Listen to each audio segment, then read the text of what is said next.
Hello everyone. Cashless medical के बारे में इस वीडियो में डिस्कस करूंगी। पूरी फुल डिटेल वीडियो बना रही हूं मैं। कैशलेस मेडिकल एक इमरजेंसी केस के लिए गवर्नमेंट हरियाणा गवर्नमेंट ने एक पॉलिसी बनाई है। उसके रिगार्डिंग 2017 में इंस्ट्रक्शन जारी की हुई है, वही आज तक इम्प्लीमेंटेड है।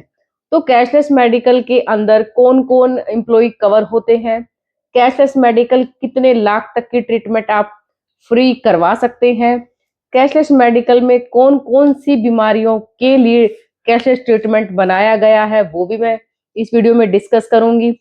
कैशलेस मेडिकल डायरेक्ट आप जाकर हॉस्पिटल में इमरजेंसी केसेस में ले सकते हैं, लेकिन उससे पहले आपको जो प्रोसीजर फॉलो करना होता है उसकी भी जानकारी मैं इस वीडियो में आपसे शेयर करूंगी। तो कैशलेस मेडिकल इसलिए इम्पोर्टेंट हो जाता है क्योंकि ये जो मेडिकल फैसिलिटी है ये इमरजेंसी बीमारियों के लिए, इमरजेंसी केसेस के लिए गवर्नमेंट ने सोच समझ कर बनाई गई है। तो भाई वीडियो मैं इस पर दो वीडियो बनाऊंगी, दोनों अलग अलग पैटर्न पर होंगी मेरी ये वीडियो।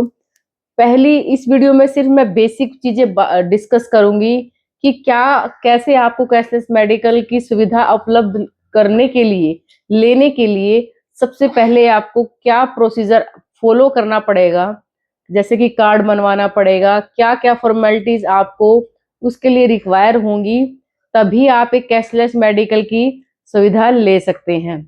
तो चलिए वीडियो स्टार्ट करते हैं। सबसे पहले बात करते हैं कैशलेस मेडिकल जो है 2017 में गवर्नमेंट की इंस्ट्रक्शन आई थी, उसके बाद से अभी तक चल रहा है। लेकिन गवर्नमेंट चाहती है कि पूरा ही मेडिकल जो हम जैसे मेडिकल रियम्बर्समेंट की चल रही है पॉलिसी कि आपको पहले ट्रीटमेंट के लिए पैसा खुद आप अपनी पॉकेट से पे करते हैं, उसके बाद आप मेडिकल रियम्बर्स करवाते हैं, अपने पैसे वापस लेने के लिए गवर्नमेंट को बिल जमा करवाते हैं। तो इस तरह से मेडिकल रियम्बर्समेंट का एक प्रोसीजर चल रहा है। लेकिन गवर्नमेंट सोच रही थी कि हम सारा ही जो मेडिकल फैसिलिटी है उसको कैशलेस कर दें। तो वो अंडर प्रोसेस है, वो अभी इन प्रोसेस बोल सकते हैं क्योंकि उसके ऊपर काम अभी गवर्नमेंट कर रही है, बट वो इम्प्लीमेंटेड नहीं हो पाया है। तो उसके रिगार्डिंग एम्प्लॉइज जो है 1000 रुपीज पर मेडिकल उनको सैलरी में मिलता है। लेकिन अगर आप मेडिकल ओपन ले लेते हैं तो वो जो लिमिट है 1000 वाली, वो उससे ज्यादा हो जाती है ओपन मेडिकल में। तो ये जो फिक्स मेडिकल है वो बंद हो जाता है, फिर वो ओपन मेडिकल की फैसिलिटी में आ जाता है। लेकिन हम बात किसी और वे में, किसी और डायरेक्शन में नहीं लेके जाएंगे। तो भाई कैशलेस मेडिकल की सुविधा जो है वो दो ही एम्प्लॉय ले सकते हैं, ये सबसे मेन फैक्टर है। समझने वाली बात है इसमें कि दो एम्प्लॉय कौन है। दो एम्प्लॉय है, एक रेगुलर एम्प्लॉय और दूसरा है पेंशनर एम्प्लॉय। देखिए, रेगुलर एम्प्लॉय के पास एक गवर्नमेंट आईडी होती है, वो गवर्नमेंट आईडी के बिहाफ पर ही पता लगता है कि वो अभी सर्विंग है, सर्विस में है। तो उसको मेडिकल फैसिलिटी, जो कैशलेस मेडिकल फैसिलिटी है, वो इजीली मिल जाती है। दूसरा आता है पेंशनर का केस। पेंशनर जो है अपना पेंशन पे ऑर्डर दिखाकर कैशलेस मेडिकल फैसिलिटी ले सकता है। तो इसलिए पेंशनर का मैंने सिर्फ दो एम्प्लॉय का इसलिए बोला है। आप ये देखिए कि स्पाउस और डिपेंडेंट को इस पॉलिसी से अ, अलग रखा गया है। वो इस फैसिलिटी का, कैशलेस मेडिकल फैसिलिटी का बेनिफिट नहीं ले सकते। तो स्पाउस और डिपेंडेंट जो फैमिलीज के हमारे होते हैं, उन्हें ये फैसिलिटी नहीं मिलेगी। उनके लिए गवर्नमेंट का कहना है कि आप मेडिकल रीएम्बर्समेंट के तहत अपना मेडिकल ट्रीटमेंट ले सकते हैं। तो डिपेंडेंट और स्पाउस कैशलेस मेडिकल में कवर नहीं होते। तो ये एक बात क्लियर हो गई है। देखिए, cashless medical facility emergency cases के लिए बनाई गई है। तो इमरजेंसी केसेस कौन कौन से हो सकते हैं, ऐसा नहीं है कि हर इमरजेंसी केस इसमें कवर हो जाएगा। कुछ 6 गवर्नमेंट ने 6 ऐसे इमरजेंसी केस इसमें स्पेसिफाई मेंशन कर रखे हैं।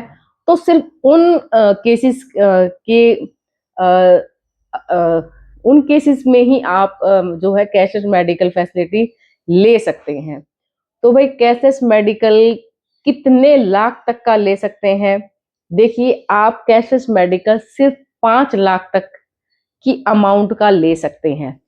कैशलेस मेडिकल में ऐसा नहीं है कि 5 लाख के बाद आप ट्रीटमेंट नहीं करवा सकते। देखिए कैशलेस मेडिकल में होता क्या है कि 5 लाख का ट्रीटमेंट आपने ले लिया, लेकिन आपकी अमाउंट तो 10 या 15 की रेंज में जा रही है। वो पैसा 5 लाख के अलावा जो एक्स्ट्रा मनी बन रही है, आपका एक्स्ट्रा जो मेडिकल बिल बन रही हैं, वो आपको मेडिकल रिएम्बर्समेंट में गवर्नमेंट वापस दे देगी। बट कैशलेस मेडिकल में तो सिर्फ आपको 5 लाख तक की ट्रीटमेंट का ही प्रावधान दिया हुआ है। बाकी जो भी अमाउंट आती है उसे मेडिकल जमा करवाकर आप मेडिकल रिएम्बर्समेंट की पॉलिसी के तहत अपना पैसा वापस ले सकते हैं। तो उसके बाद मेडिकल जो कैशलेस मेडिकल है वो सभी हॉस्पिटल में अवेलेबल नहीं है। देखिए प्राइवेट जो हॉस्पिटल होते हैं वो गवर्नमेंट के साथ पैनल पर आ जाते हैं, रजिस्टर हो जाते हैं। तो उन पैनल हॉस्पिटल में चाहे वो प्राइवेट भी क्यों ना हो, वो आपको कैशलेस मेडिकल की फुल फैसिलिटी देंगे। लेकिन गवर्नमेंट हॉस्पिटल है, वो तो गवर्नमेंट के ही है, तो उनमें तो आप डायरेक्ट उसमें कोई चक्कर नहीं है कि ये पैनल पर है, नहीं है, क्योंकि गवर्नमेंट है तो ऑब्वियसली नो डाउट वो गवर्नमेंट के कंट्रोल में है हॉस्पिटल, तो वहाँ आपको और भी इजी हो जाता है। तो कैशलेस मेडिकल में इस वीडियो में सिर्फ इतना ही जिक्र करूंगी। उसके बाद नेक्स्ट वीडियो जो आएगी उसमें मैं डिस्कस करूंगी कि कैशलेस मेडिकल किस किस ट्रीटमेंट के लिए गवर्नमेंट दे रही है और कैशलेस मेडिकल के मेडिकल बिल कैसे जमा करवाए जाएंगे, गवर्नमेंट से पैसा एक्स्ट्रा जो बन रहा है वो कैसे लिया जाएगा, और जब आप ये फैसिलिटी लेने के लिए हॉस्पिटल में जाते हैं तो आपको कौन से नेसेसरी डॉक्यूमेंट्स या नेसेसरी फॉर्मेलिटीज कंप्लीट करनी पड़ती हैं। तो thank you for watching my video.